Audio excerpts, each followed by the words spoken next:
touched on it a little bit before the game, kind of in a little bit of a three-point shooting slump right now, and obviously saw some of that in the first half. Outside of the shooting, what else are you kind of seeing right now that's contributing to some of the struggles?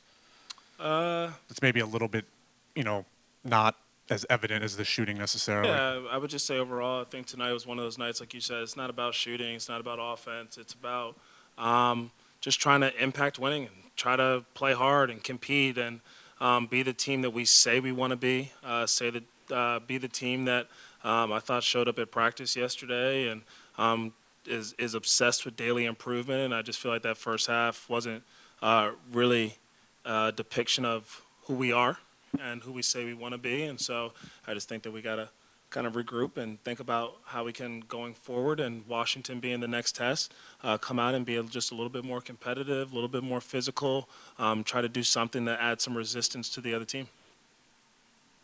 You talked about having a bigger picture and a different goal in mind than maybe some others have, I guess, in mind.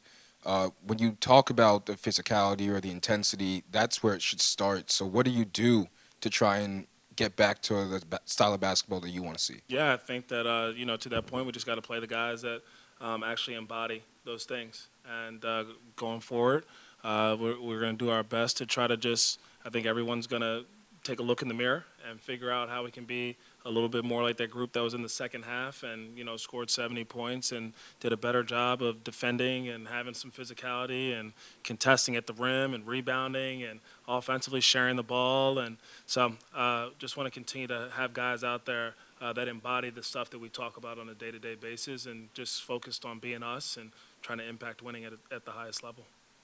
Can you talk about who some of those guys are? Some guys that you saw, some of the things that you wanted to see from tonight? Yeah, I think at different moments, all the guys showed a little bit of those things. So it was the whole team in different moments, and we just got to find a way to do it all at the same time for longer periods of time. How do you start better out of the gate? I know you talked about it a little bit earlier, but slow starts have kind of become a theme with this team in the last few weeks. What is it? How does you guys get these first quarters to tilt in your favor a little bit more?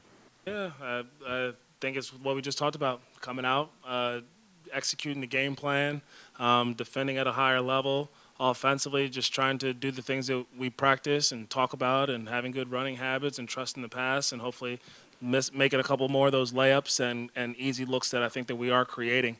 But we got to not let our offense kind of dictate who we're going to be the rest of the game. Charles, obviously tough streak for you guys right now. Curious if there's coaches, friends around the league that you lean on in times like this as a first-year head coach. Yeah, I think I lean on my staff a tremendous amount, number one, which is why I hired them. I think they're great basketball minds, great people. They've all been in a lot of different experiences, so love to pick their brains. And then outside of that, I think that I have a good family support system. And then there's coaches that I've worked with throughout the league, like you just mentioned, in terms of Coach Bud and Coach Ham and a lot of other guys. But I think that my circle is tight. And I appreciate all those guys kind of just giving me advice at different points of the season.